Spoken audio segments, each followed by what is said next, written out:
Hola, hola, buenas Buenas, tardes, doctor. buenas, Hola, buenas buenas tardes. tardes. Buenas Mm, tardes. Hola, pues ya ha habido un problema que se ha solucionado.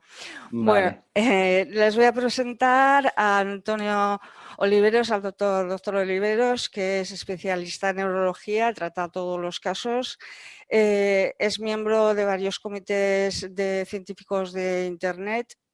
Ejerce también como responsable de investigación en neurociencia vía Monteganal y el año pasado ganó el Premio Nacional de Medicina siglo XXI y ya trabaja en la clínica Sagasta. Si quieren algún contacto con él o eso, pues ya saben un poco dónde encontrarlo. En fin, nos va a hablar de la psicofarmacología en la epilepsia y bueno, me dio un poco el tema un poco expandido por correo y me pareció muy interesante la conferencia. Ahora nos explicará y tal como estamos viviendo con todos los medicamentos que nos estamos tomando en la vida, pues día a día me parece que nos va a resolver, ¿no?, un poco las dudas que tenemos entonces bueno, eso eh, intentaré, eso intentaré. Vale, seguro que sí. la única cosa para la reunión, me sale aquí como que no tengo la posibilidad de compartir pantalla. Creo que eso lo tiene que habilitar el moderador. Ah, A la hora de compartir pantalla le doy y me dice, el anfitrión sí, inhabilitó la sí, sí, función de compartir perdone, las ya pantallas. está, ya está. ¿Ahora ya? Vale, a ver Ujú. si ahora puedo. Creo que ahora sí que puedo. Sí, A ver si ahora puedo. Sí, me parece que sí. A ver, sí, creo que ahora puedo. A ver si se puede, sí a ver que si se ve lo faltaba. que, a ver si se puede ver lo que yo quería poner. Em,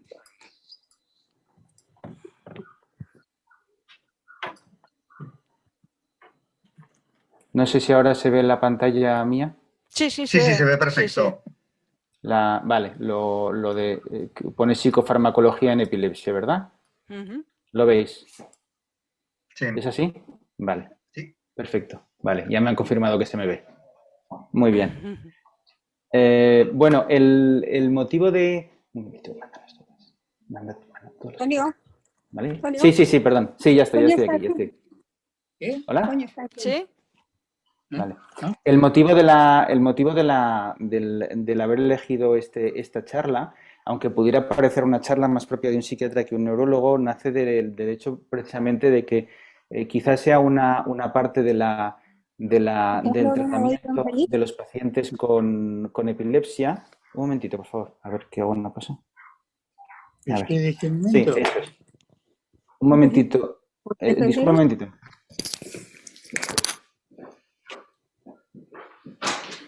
Sí, sí.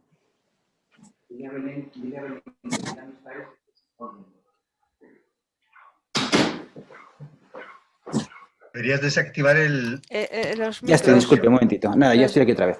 Bueno, simplemente el motivo de la charla es ese, es decir, el motivo de que una de las cosas que he aprendido, bueno, pues de mi mejor maestro que ha sido mi padre, de la epilepsia es el hecho de que realmente tan importante como es el abordar el tratamiento de las crisis o el tratamiento de los síntomas que un paciente epiléptico pueda tener, dentro del abordaje de ese tratamiento es muy importante tener en cuenta la comorbilidad psiquiátrica. Y claro, realmente soy un neurólogo hablando de psiquiatría. ¿Y por qué? Pues por una razón muy sencilla, porque realmente una persona con una epilepsia no va a ser una persona que acuda al psiquiatra a decir que tiene síntomas psiquiátricos relacionados con su epilepsia, sino que va a ser una persona que a lo mejor si acude al psiquiatra quizá no lo relacione con la existencia de la epilepsia, en primer lugar, y en segundo lugar, lo que puede ocurrir es que, Sí. que esa relación sea una relación que realmente inicialmente no se vea. Entonces, creo que también esto debe sensibilizar al primero, Oye, que lo alertar veo. a los pacientes con epilepsia de que también tenemos en cuenta ese aspecto del abordaje de su patología y, en segundo lugar, el que estemos nosotros preparados para valorar este tipo de síntomas como parte, como veremos más adelante, como parte de los síntomas que están vinculados a la epilepsia, es decir, no síntomas relacionados con, sino vinculados a la epilepsia.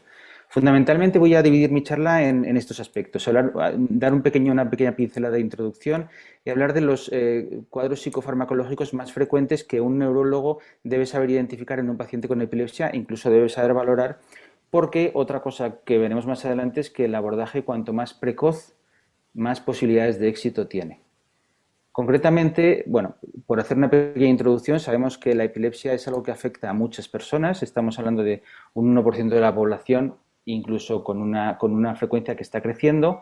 Sabemos que la definición de la ILAE establece que tienen que ser 2 crisis no provocadas o una crisis con un riesgo de recurrencia alta, que en los últimos estudios hablan de un 60%, y la investigación ha demostrado que condiciones psiquiátricas como la depresión, como la ansiedad, pueden, no solo que coexisten con la epilepsia, sino que parece haber una relación bidireccional, es decir, que influye una en la otra y la otra en la una, y que de hecho están vinculadas también a un peor pronóstico o a una peor evolución en el tratamiento de la epilepsia, ¿vale? En este sentido, hay cada vez más evidencia científica de que hay unos sustratos anatómicos y químicos comunes, es decir, no estamos hablando de dos patologías que coexisten solo a nivel conductual, en cuyo caso sería más cosa del psiquiatra o del psicólogo, sino que patologías que coexisten tanto en el problema como en cuanto a la solución a nivel de cómo ocurren, por qué ocurren y cómo se solucionan.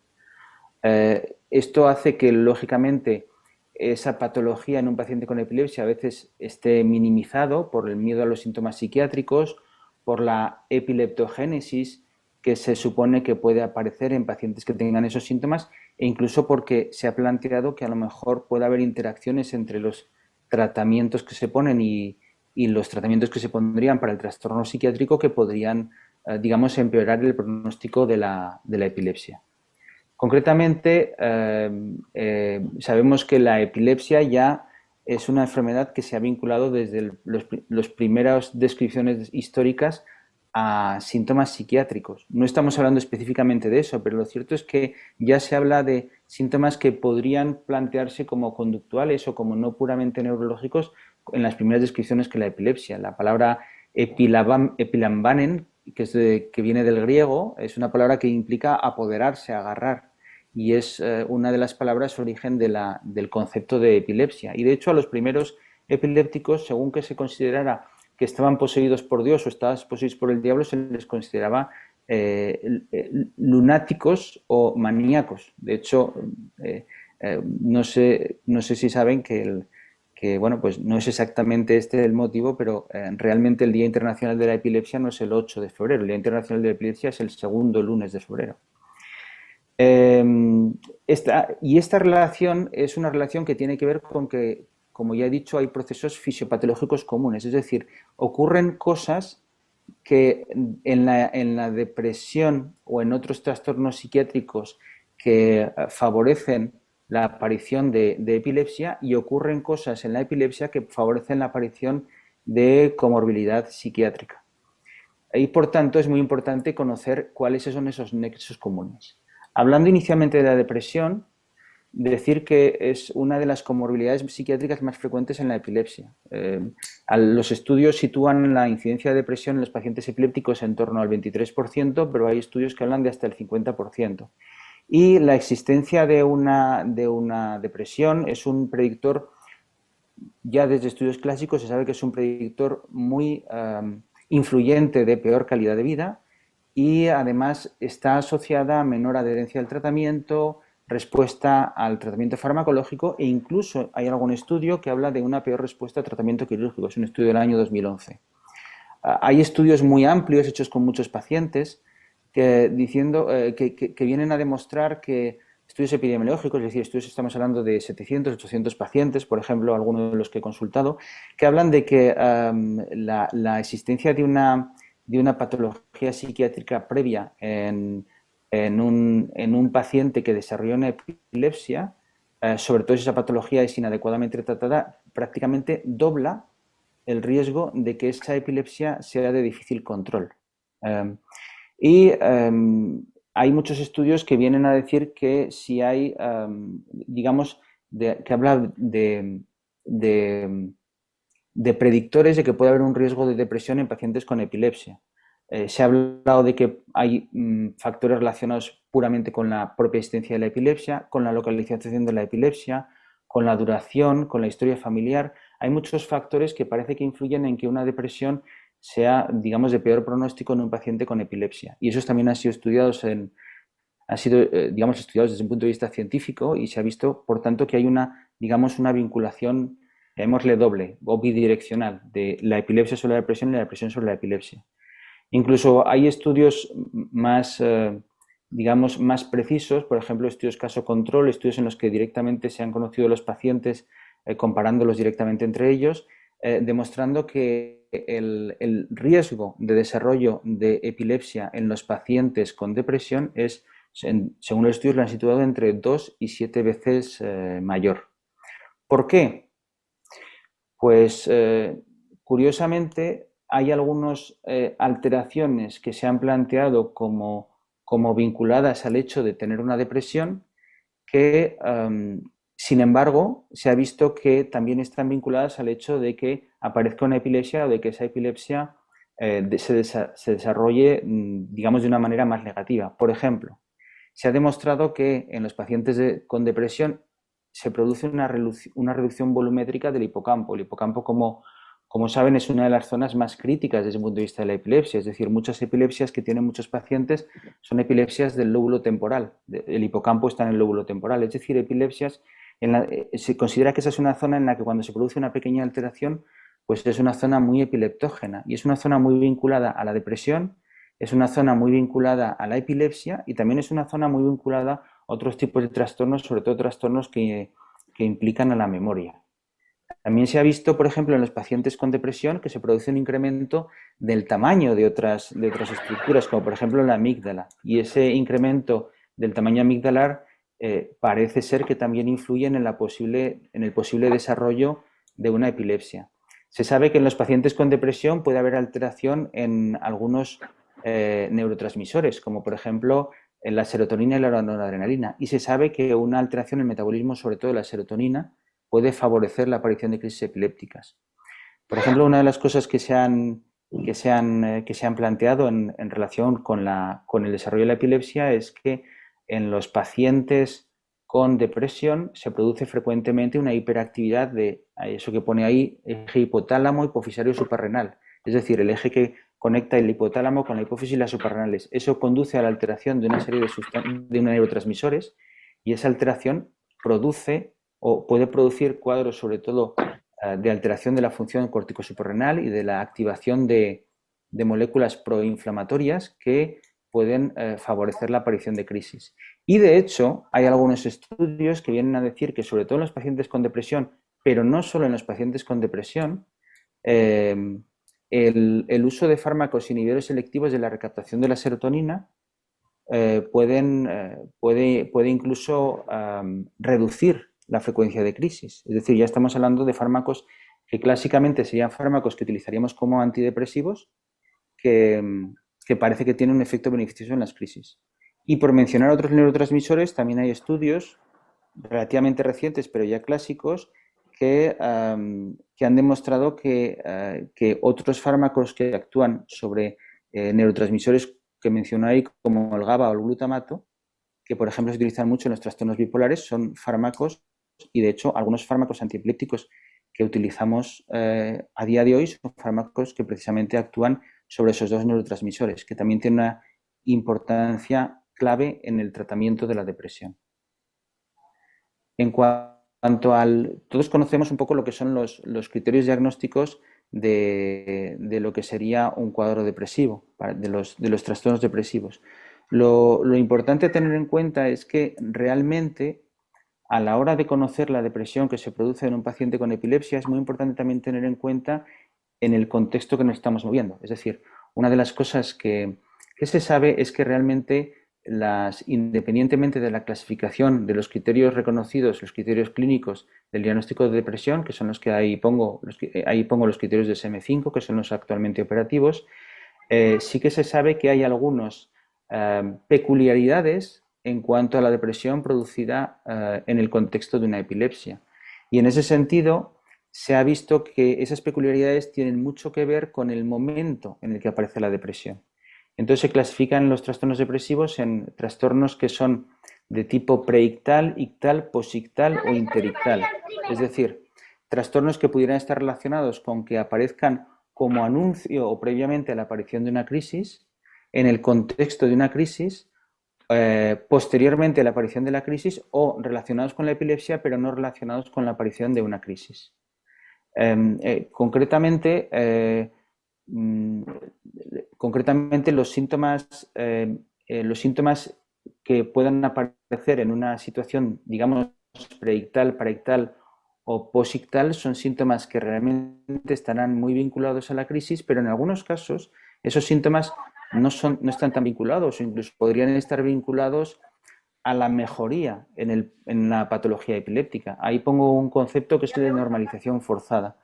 ¿Qué quiere decir normalización forzada? Normalización forzada es que se ha demostrado que en algunos pacientes en los cuales se trata una epilepsia y se trata de forma eficaz, precisamente esa normalización en el control de las crisis conlleva un empeoramiento en la patología psiquiátrica. Y de hecho hay muchos cuadros, sobre todo depresivos o psicóticos, que aparecen precisamente coincidiendo con la normalización de las crisis. Otro mensaje muy importante que hay que tener en cuenta es que no por pensar que en una persona mejoramos el tratamiento de sus crisis epilépticas, eso quiere decir que la sintomatología psiquiátrica vaya, digamos, automáticamente a mejorar, ¿vale?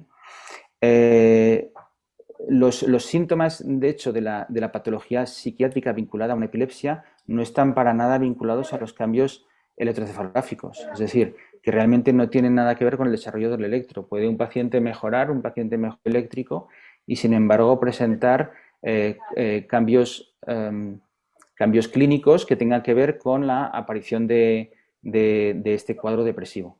E incluso en algunos cuadros en los cuales el paciente se recupera pues porque se produce algún tratamiento que le mejora o incluso por procedimientos quirúrgicos o procedimientos invasivos, incluso en esos casos puede ocurrir que aparezca un cuadro psiquiátrico. Es decir, a la aparición de síntomas que puedan complicar la evolución de la epilepsia en un paciente y que por tanto son síntomas que tienen que ver mucho con su calidad de vida, hay que estar pendiente en todo momento.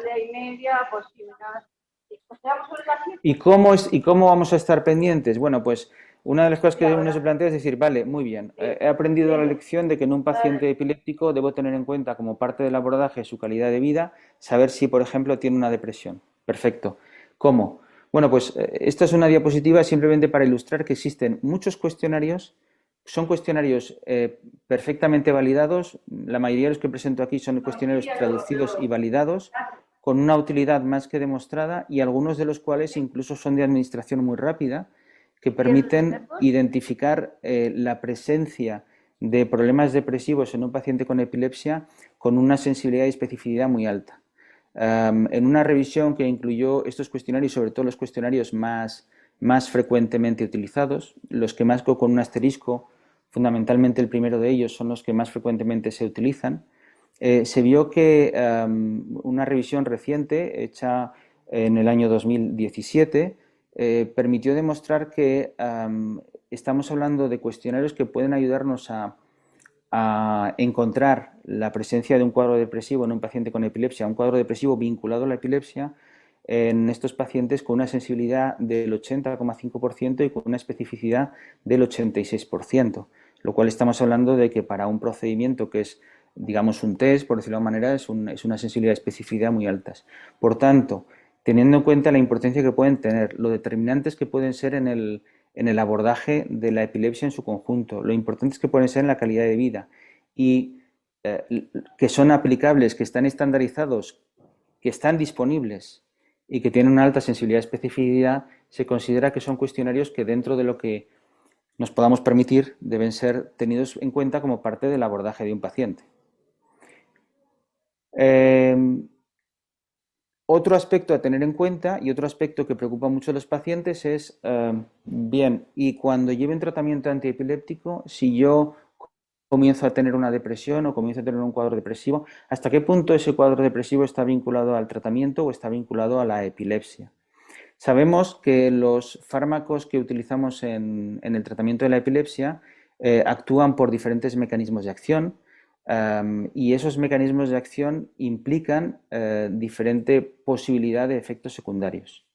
Eso implica también que dentro de los efectos secundarios hay algunos fármacos en los cuales la posibilidad de que aparezca una depresión es mayor.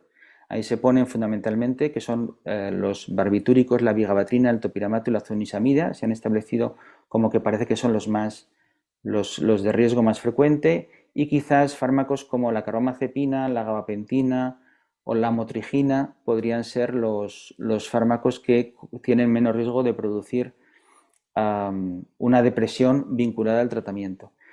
La experiencia personal a mí me dice que esta tabla está constantemente cambiando.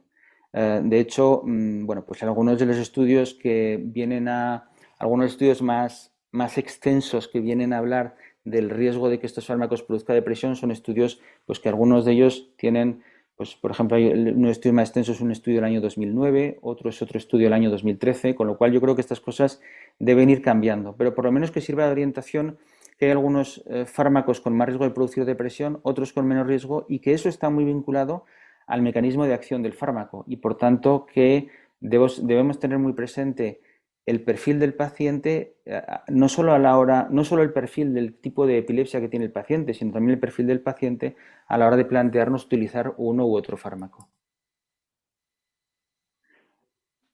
¿Qué tratamientos se pueden plantear para una persona que tiene una depresión vinculada a la existencia de una epilepsia? Hay muchos tipos de fármacos antidepresivos que se han utilizado en este caso. Por supuesto, en primer lugar, los antidepresivos tricíclicos, los inhibidores selectivos de la recaptación de la serotonina, los inhibidores selectivos de la recaptación de serotonina y noradrenalina, los IMAOs, los antagonistas de serotonina, por ejemplo, inhibidores de la recaptación de dopamina y norepinefrina, como el bupropion, que es uno, bueno, pues un poquito más reciente, o los antagonistas alfa-2, que ese, por ejemplo, es la mirtazapina, que mucha gente conoce y utiliza. Los inhibidores de la recaptación de la noradrenalina específicos, hay uno el que más se utiliza es uno que se llama reboxetina. Es decir, hay muchos fármacos que realmente tienen la potencialidad de tratar los síntomas depresivos en la epilepsia. Lo importante es entender que sea una flora bacteriana, digamos, positiva. En este sentido, ya no solo estamos hablando de una interacción entre la depresión y la epilepsia, sino una interacción de muchos otros aspectos que tienen que ver también con la calidad de vida. Por concluir, en relación con la epilepsia y la depresión, sabemos que es un espectro, es decir, realmente son dos entidades que muchas veces están vinculadas, y cuando valoremos a un paciente con epilepsia debemos tener en cuenta también la frecuencia. Estamos hablando de, en las estadísticas, aproximadamente 1 de cada 4 pacientes de síntomas depresivos, porque tiene una fisiopatología compartida, es decir, porque no son circuitos de la depresión y circuitos de la epilepsia, son circuitos que tienen que ver, digamos que están interrelacionados. También tenemos que tener en cuenta que el tratamiento puede incluir el uso de fármacos antidepresivos, y eso puede mejorar la epilepsia, o el uso de fármacos antiepilépticos que pueden mejorar la depresión, aunque todavía en eso hay muchas incógnitas. Igual que se plantea para la depresión, se plantea para otras psiquiátricas que he comentado. Es decir, los síntomas psicóticos, por ejemplo, aparecen aproximadamente en el 3% de la población general, y sin embargo aproximadamente entre un 5 y un 7% de epilépticos tienen sintomatología psicótica. Sintomatología psicótica que además aumenta el riesgo de epilepsia, y además en algunos casos está directamente vinculada, igual que hemos comentado para la depresión, con el sufrimiento de una crisis. Igual, de la misma manera que vamos a hablar para la depresión, también hay cuadros psicóticos que pueden aparecer preictalmente, ictalmente, posictalmente o interictalmente. Estos son los factores de riesgo que se han estudiado más vinculados a la aparición de psicosis en la epilepsia. La edad, la historia familiar, la aparición de anomalías en el hipocampo, como hemos dicho antes, esa zona muy vinculada a la conducta y a la memoria, la historia de estatus epiléptico, es decir, la historia de una manera especialmente negativa, la historia de crisis febriles, el que el foco esté localizado en un hemisferio o en otro, o que la epilepsia esté mal controlada o vinculada a alteraciones o anomalías estructurales. Y en este sentido, cada una de las diferentes variedades de psicosis que pueden aparecer relacionadas con la epilepsia tiene sus peculiaridades, que las hacen diferentes a la psicosis que no aparece vinculada a la epilepsia.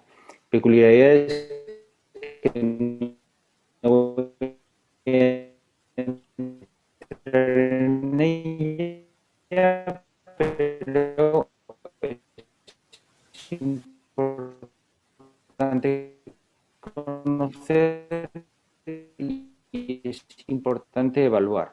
De la misma manera que cuando evaluamos el 23% de riesgo de que haya una depresión asociada, también que haya una psicosis. Lo que se ha visto es que en los pacientes que tienen esclerosis mesial de hipocampo y se les produce una epilepsia del lóbulo temporal, son pacientes que además de que la epilepsia esté peor controlada, se ha demostrado un mayor riesgo de desarrollar una psicosis. Por dos motivos, muy vinculados al tema de neurotransmisores relacionados con la conducta. En primer lugar, porque por la reducción de dopamina en circuitos, digamos, del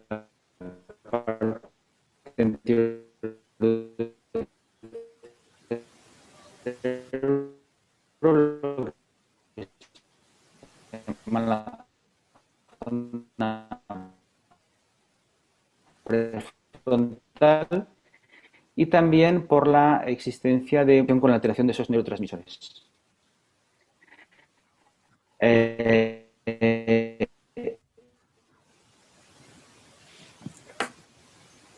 El tratamiento de la psicosis relacionada con la epilepsia, con los cuales es importante identificarla precozmente, es porque si el paciente responde en el primer mes después de identificado el cuadro, lógicamente, para poder tratar a un paciente en el primer mes después de iniciar el cuadro clínico, lo que hay que hacer es identificarlo precozmente.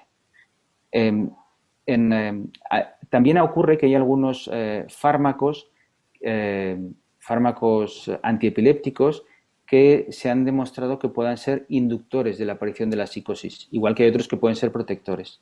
Hay varios estudios, pero fundamentalmente se ha planteado que fármacos como el topiramato, como la vigabatrina, como la zonisamida, como el levetiracetam, pueden ser más fácilmente productores de psicosis relacionados con la epilepsia.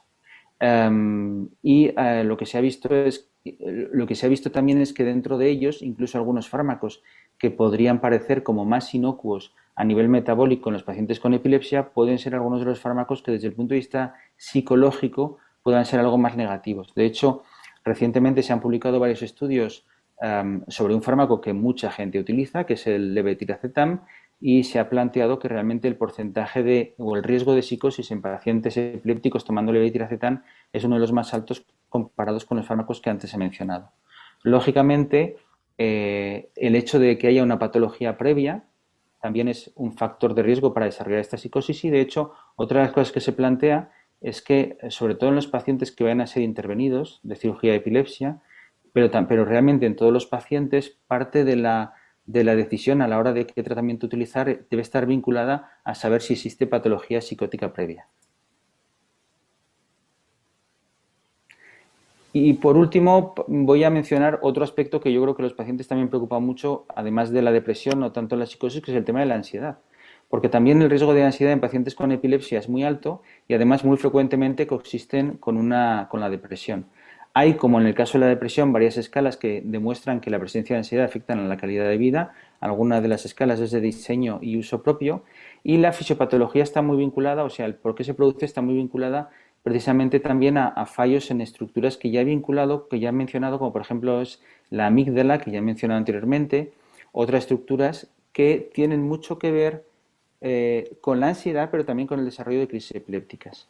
Sabemos que los fármacos tipo GABA que muchos de los fármacos ansiolíticos que hay en el mercado son fármacos GABAérgicos, y sabemos que la estimulación GABAérgica es una de las estrategias antiepilépticas que más utilizamos, pero también sabemos que hay otros neurotransmisores que también están vinculados a la aparición de la ansiedad, como la noradrenalina y la dopamina, o los neurotransmisores que actúan sobre canales de calcio, que son neurotransmisores que también tienen influencia o sea, que también son mecanismos de acción que utilizan fármacos asociados a la epilepsia. De hecho, recientemente han salido al mercado algunos fármacos que precisamente actúan sobre la ansiedad, no específicamente vinculada a la epilepsia, pero como anécdota, que actúan sobre la ansiedad y que el mecanismo de acción es que actúan precisamente no sobre el GABA, que es el neurotransmisor clásico, sino sobre canales de calcio. La forma como la ansiedad se puede presentar es muy variada, es decir, se puede presentar como ansiedad generalizada, como trastorno de pánico, como trastorno de angustia, como trastorno obsesivo-compulsivo o de estrés postraumático, incluso como fobias generales o específicas o otro tipo de trastornos como de ansiedad generalizada o secundario. Y realmente no hay una relación directa entre qué tipo de trastorno aparece y cuáles son las manifestaciones exactas. Pero lo cierto es que se ha visto que en la ansiedad vinculada hacia la epilepsia hay algunos síntomas con los que tenemos que estar especialmente sensibilizados. Como por ejemplo el miedo, que es un miedo muy relacionado al miedo a que se repita una crisis, a la salud que va a quedar en una persona que haya tenido crisis, incluso la estigmatización respecto a la epilepsia o, por ejemplo, no haber entendido por qué la epilepsia ha aparecido. Y además del miedo, otros síntomas como ansiedad, tensión psíquica, insomnio. Esto es muy frecuente y, de hecho, algunos fármacos antiepilépticos más modernos parece que actuando sobre el insomnio también actúan no solo sobre la epilepsia, sino también sobre la ansiedad. Y además de trastornos de concentración, ánimos depresivos y somatizaciones. Eso es muy importante, que a veces se puede manifestar en forma de síntomas más físicos, pero que realmente ilustran una ansiedad y tenemos que estar atentos que puedan ser una ansiedad pero vinculada a la epilepsia.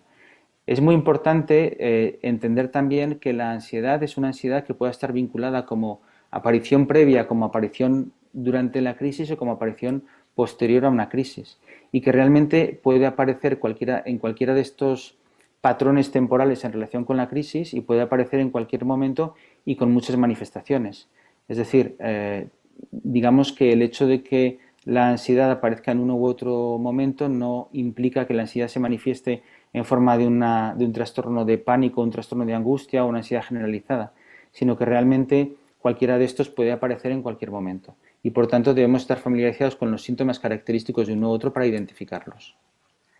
La pregunta que se hace es, ¿y la ansiedad y la epilepsia son causa o consecuencia? Es decir, ¿que es primero la gallina o el huevo? Es decir, ¿una persona ansiosa es una persona que esa ansiedad puede producir crisis o una persona epiléptica es una persona que la epilepsia va a producir que esté más ansiosa?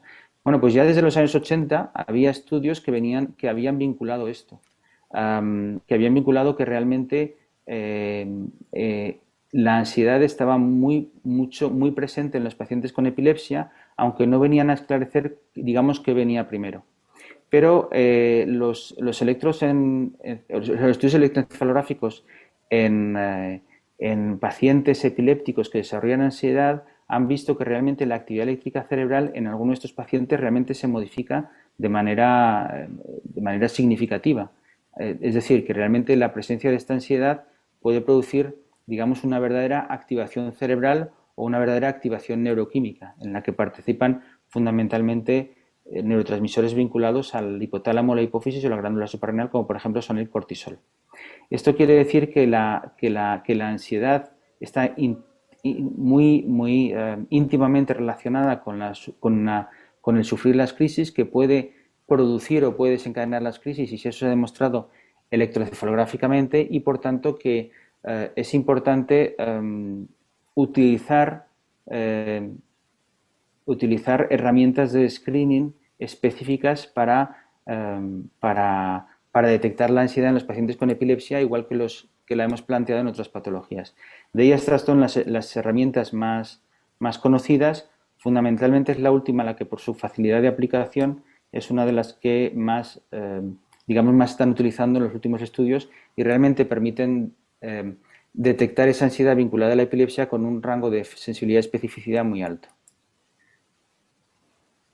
¿Qué fármacos pueden utilizarse para el tratamiento de la ansiedad y en pacientes con epilepsia? Son muchos fármacos los que se pueden emplear, pero una de las cosas que se plantea en este caso es que en la medida de lo posible no debe nunca obviarse el abordaje psicológico o psicoterapéutico. ¿Por qué? Porque muchos de estos fármacos que empleamos en la ansiedad a veces los empleamos con una frecuencia muy alta y son fármacos que pueden tener una influencia en la respuesta que el paciente epiléptico tenga al tratamiento que se le ponga. Y por tanto es muy importante tener en cuenta eso, tener en cuenta las posibles interacciones. Los fármacos antiepilépticos también pueden tener un efecto beneficioso sobre la ansiedad y fundamentalmente fármacos como la pregabalina, como la gabapentina, las benzodiazepinas, tienen unos efectos ansiolíticos directos y de hecho se utilizan como ansiolíticos en muchas otras indicaciones fuera de la epilepsia. Sin embargo, hay otros que hay que tener en cuenta que pueden aumentar el riesgo de que aparezca una ansiedad vinculada a la aparición de la epilepsia. De entre ellos, los estudios últimos que se han planteado sitúan como los más frecuentes el levetiracetam, el brivaracetam, el perampanel y el topiramato, aparte de otros que se utilizan con menos frecuencia. Pero fundamentalmente estos cuatro los menciono porque realmente, digamos, la frecuencia de su uso es muy alta.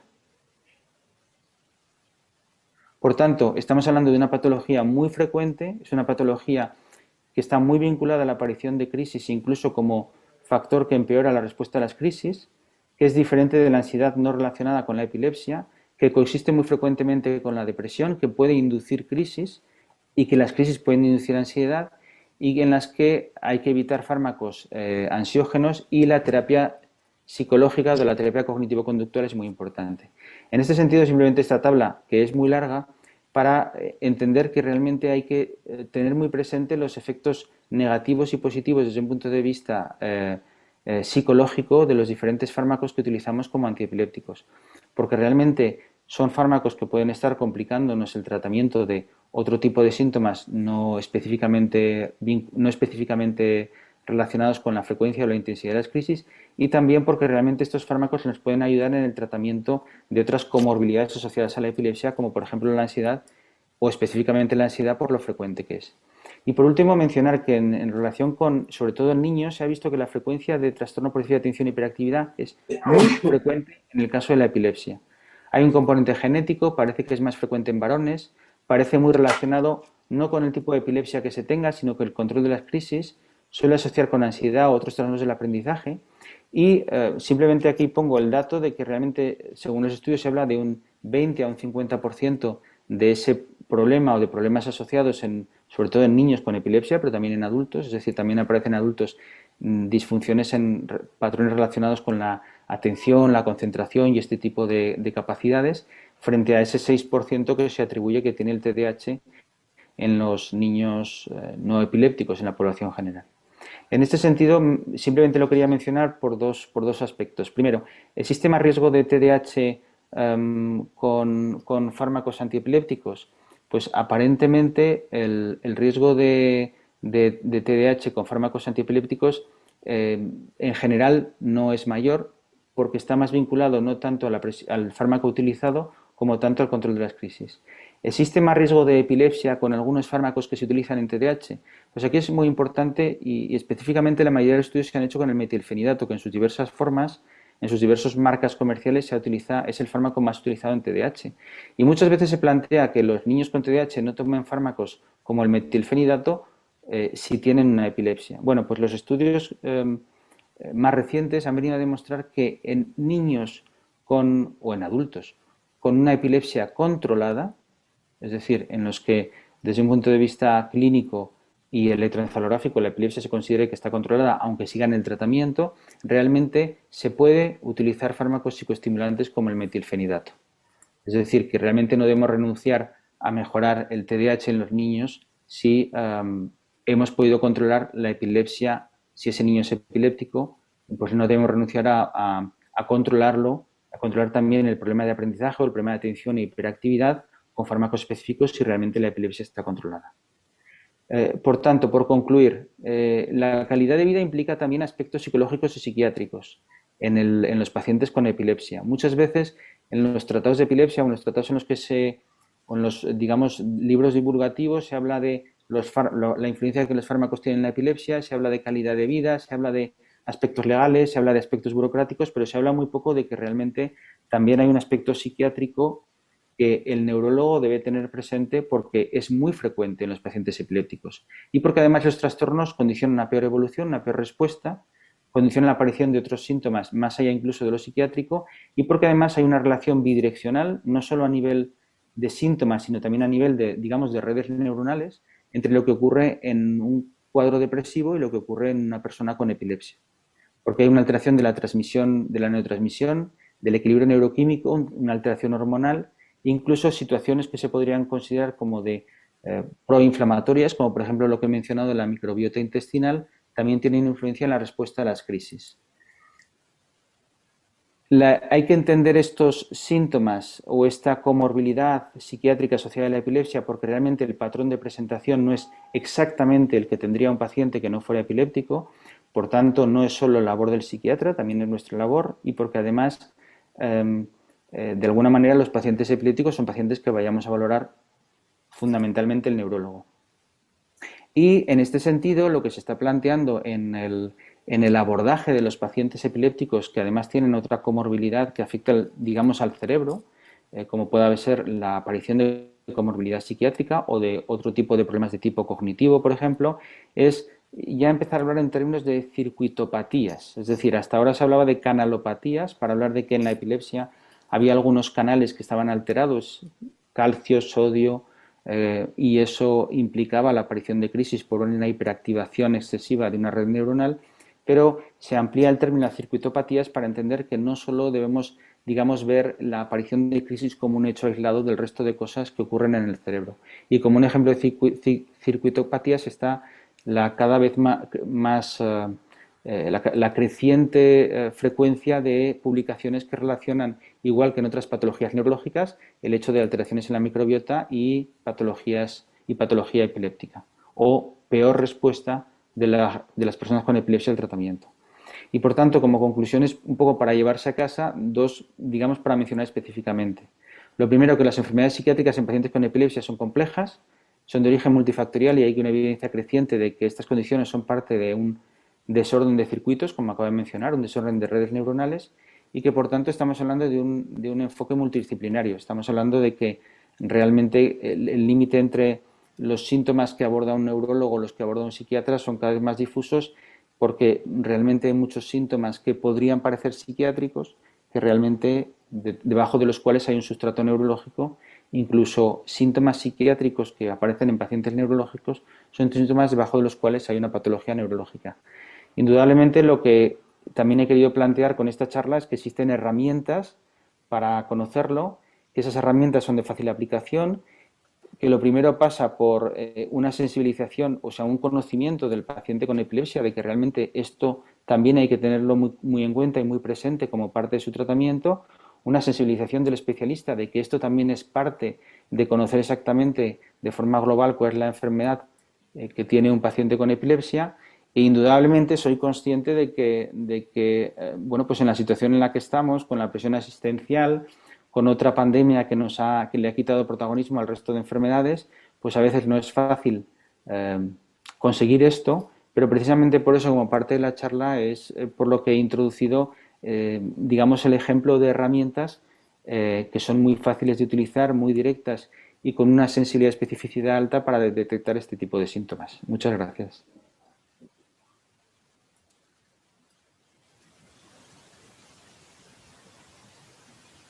He puesto ahí el correo electrónico, un correo electrónico por si alguien tiene alguna pregunta o duda que me quiera consultar por correo electrónico, pero por supuesto estoy abierto a cualquier pregunta que se me quiera hacer.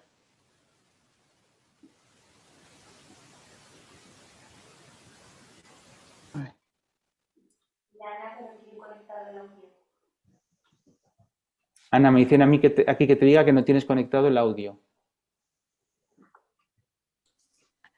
Que si digo que falta Ahora. poco tiempo para la conexión, si alguien quiere alguna pregunta.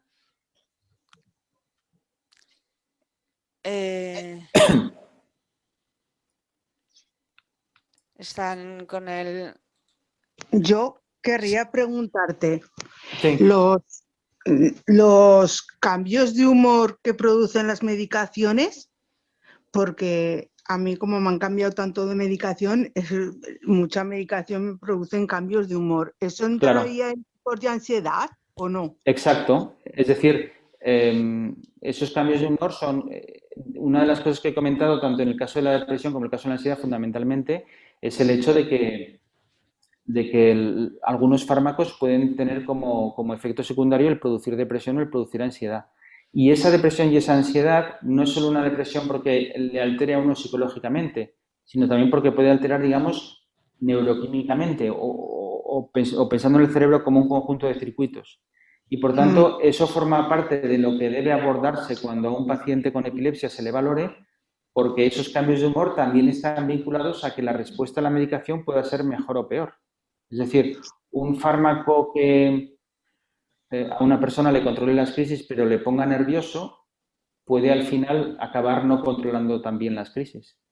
Sí, porque me ha tenido que poner la psiquiatra una medicación para controlarme mi enfado, porque la medicación me funciona bien, la de la epilepsia, Sí. pero le decía que saltaba enseguida, me enfadaba y por cualquier cosa saltaba. Entonces me ha puesto una medicación y me funciona muy bien para hacerme controlarme más. Bueno, pues lo primero importante de eso es tener en cuenta que lo que acabo de decir, que esto es un trabajo multidisciplinar y que lo importante es que el neurólogo también considere parte de su trabajo cuando vea a un paciente epiléptico identificar este tipo de síntomas. A lo mejor el tratamiento final lo puede poner un psiquiatra, pero también lo que hay que conocer es qué tipo de fármacos pueden empeorar o mejorar estas circunstancias. Entender que el fármaco que utilices, si empeora una ansiedad, empeora una depresión, también puede empeorar el control de las crisis, y entender que otros fármacos que puedan emplear el psiquiatra pueden ser mejores o peores para tratar esos síntomas psicológicos, pero también hay que valorar la influencia que puedan tener en el control de las crisis. Sí, sí. Vale, gracias. A ver, ¿había otra pregunta en el chat?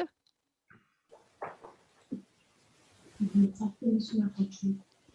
En el chat hay una consulta. A ver, en el chat.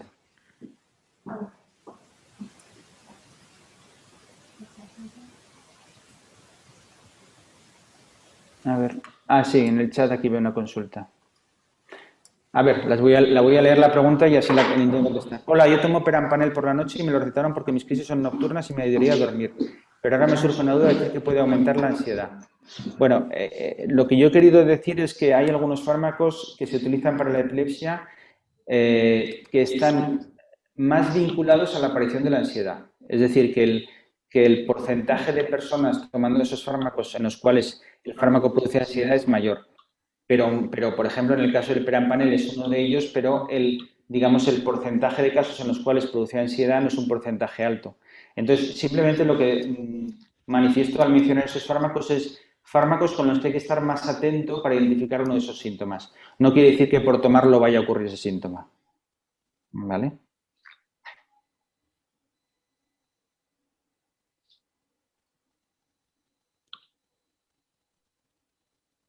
¿Alguna otra cosita?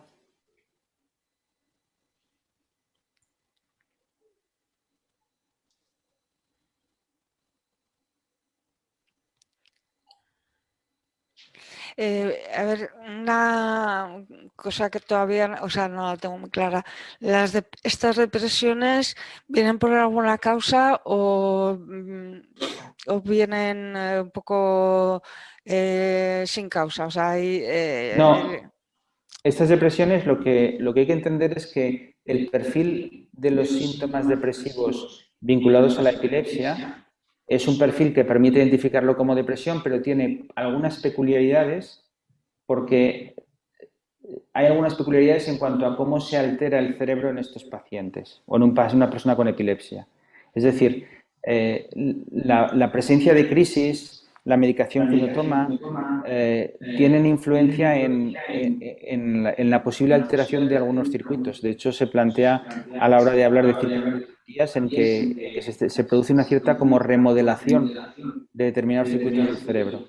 Y eso hace que aparezca con más frecuencia este tipo de patologías psicológicas o psiquiátricas en pacientes con epilepsia. Es decir, no es solo que uno por tener crisis se deprima, sino que el hecho de que haya una epilepsia implica unos cambios en, digamos, en los circuitos cerebrales que hacen que aparezca con más facilidad patología psiquiátrica.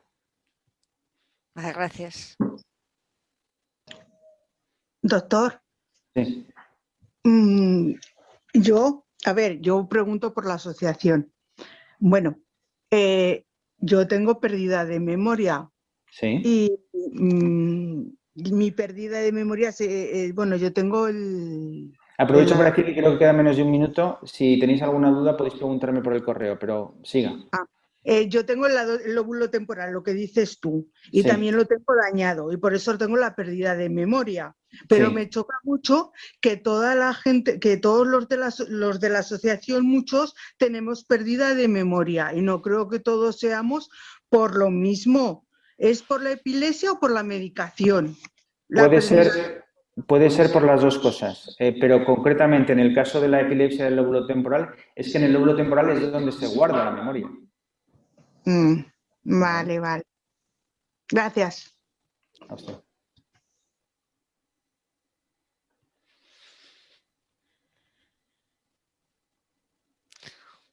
Bueno, ¿alguna pregunta más? O como ha dicho antes el doctor, está su correo neurologia.oliveros@gmail.com.